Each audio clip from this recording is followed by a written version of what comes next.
All right, let's say we turn the Super M into a roller for the final time, shall we? I was out here the other night till late and I got the new tires mounted up onto the new rims. I know it's kind of dark over here, apologize for that. Everything went together very well and they're still holding there this morning, so I must have done something right. And got the wheel hub already loaded and suspended here, ready to go on the first axle. You can see I got the axles coated black. I avoided paint on the clamping surfaces, and I've also got some masking in here that we can peel out.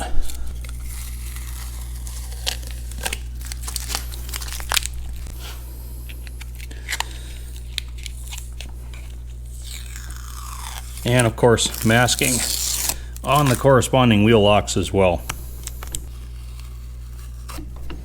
There we go.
So that looks good, huh? Nice new tire, nice shiny rim. I like the contrast of the silver on the rim, and I really like these rim clamps red. On my H, I painted those silver, and honestly, I like them red a lot better. I think they they just stand off better that way. So, one down. Let's do the other one.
Man, putting that tire on made it dark over here.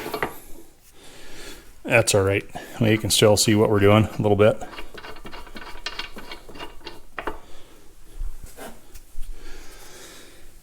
Okay. Put it on the right way, Squatch.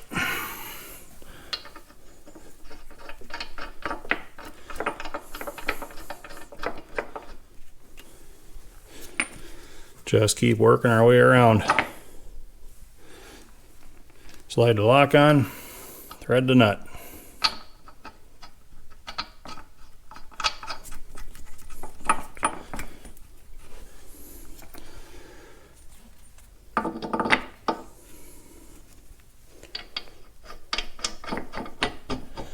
Boy, clean threads sure are nice. Well worth the time it takes to chase all that stuff. Okay, watch this.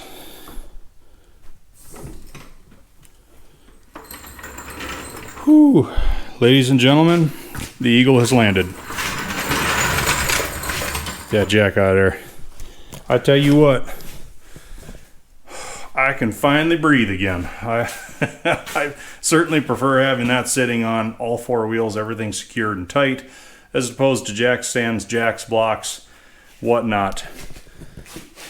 Yeah, I'm kind of liking those new tires. Pretty dark over here, but those shiny rims look good too.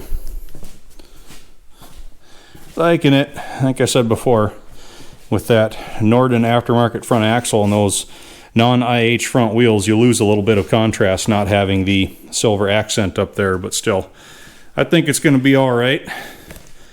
So, unfortunately, that's about it for tonight. It's already quite late, but I'm going to come back out here tomorrow evening, and we'll start hanging some more parts on this thing. Okay, let's start hanging some wheel weights on.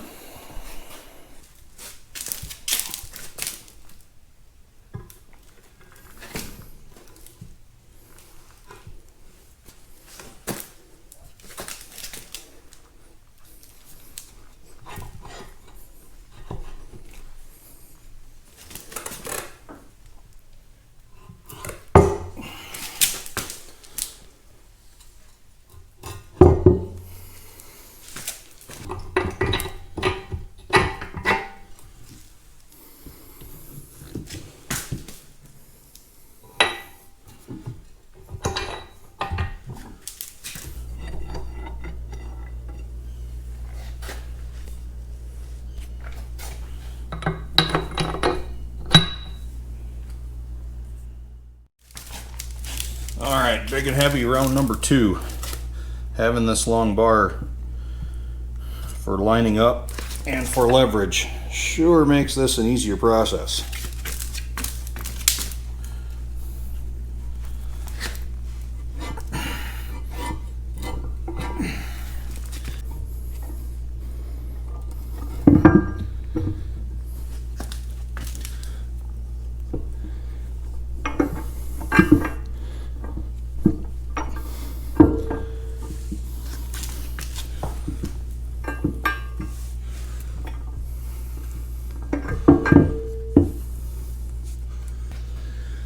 Now these take a little flat washer and then a lock and finally a nut.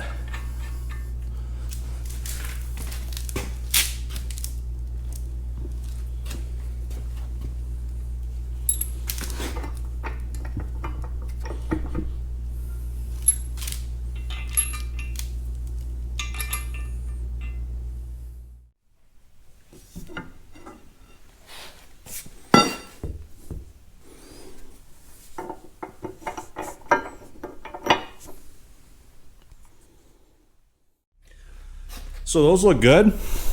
The doubles on there. Man, now that I look at it, it would look good with triples, but you know, where do you stop? We did add, well, each one of these weights is 140 plus pounds, just shy of 150, so I figure we added between 280 and 300 pounds to this wheel with those set of double weights. We'll just see if we need any more. We're not running fluid and tires anymore, so this is what's going to give us our added traction. We'll try doubles before we go up from there. And we got them clocked properly so that the large opening corresponds with the bolts for the wheel clamp. That allows you to still get a wrench on in there and loosen those if necessary. And the reason I had to get rid of those row stamped weights is because these bolts here on the through holes would not go through. Those holes did not line up with each other. They were a 1/4 inch out further toward the rim here, and when you could take into account a 1/4 there and a 1/4 there, by the time you've had to spread those for a full 1/2 inch, you're not getting both of those bolts to start. So that's why I had to basically change out those row weights for the ones that were on my H. So if I was ever to hang triples on here, what I'd do is take the bolts out of the slotted holes there and there. I'd transfer it from that back slot up to this front slot so that it'd stick out far enough. I could pop a 3rd weight on just using those 2 bolts, or I could even take those bolts out of the slotted holes and put them in these through holes here and here if I had weights with corresponding openings like this one has. Keeps everything clocked properly and installed where you want it to be. So now all we have to do is all those same steps to the other side. All right, double weights are installed on each side. Boy, it stays dark over here. I do miss the lighting in that back part of the shop back there. About the only touch up I'm going to have to do is inside these square holes where my leg bolts were. It prevented the paint from really getting in those, but happy with that. The heavy lifting should be done for the day, hopefully. I think we got time for something else.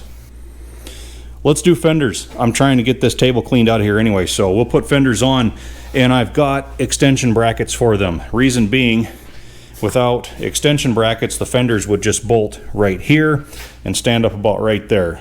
But because the wheels are often further out and the operator would like a little bit more room, those extension brackets will bring it out with some level of adjustability closer to the wheel and give you a little bit more platform space. So we'll start by installing the plates and the hold down bolts, and they have these little round spacers that keep the plates up off the axle high enough for it to miss this bolt for the drawbar bracket.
Okay, we got the fenders done. Do a bit of a walk around here. Sorry about the shadow. Liking how they look. You can see my reflection in there. That's going to change in a hurry when we're dinging our boots off those things climbing on and off, but they look all right now. Fit well. Pretty happy with all that. Now, I chose this spacing right here, even though we have our wheels set pretty far in, and we could get the tires even further in if we reverse those hubs and put the dish out. Right now, the dish goes in, so that's going to stop on the axle there before the tire gets any closer.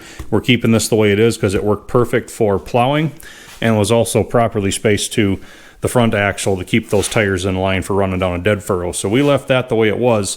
So even though I could have taken these extension brackets and moved them out one more set of holes and utilized these 4 holes for mounting, that could have gotten me even closer with the fender here to the tire. But we chose to keep it in for 2 reasons. One, if he ever did put chains on this again, which is unlikely, but if he did, he's got rather large ringed knobby chains, so that would give those plenty of room to clear without getting too close to those fenders. 2, Senior likes to have, and I too like to have, fenders that aren't too far away, just for a little bit of stabilization when you're in the tractor seat. Gives you something to comfortably reach over to, or even possibly lean on, you know, if you're going kind of on a little bit of a side hill, something like that. So we chose this spacing right here. We could have got them out a little bit tighter, but you know, they're going to work just fine like this. And I like using this wide bolt spacing pattern because it gives you some more rigidity. If you had your bolts here, here, and then here, here, that does get a little bit more prone to vibration and bounce by the time you get all the way out there. So we're leaving them right there just like that.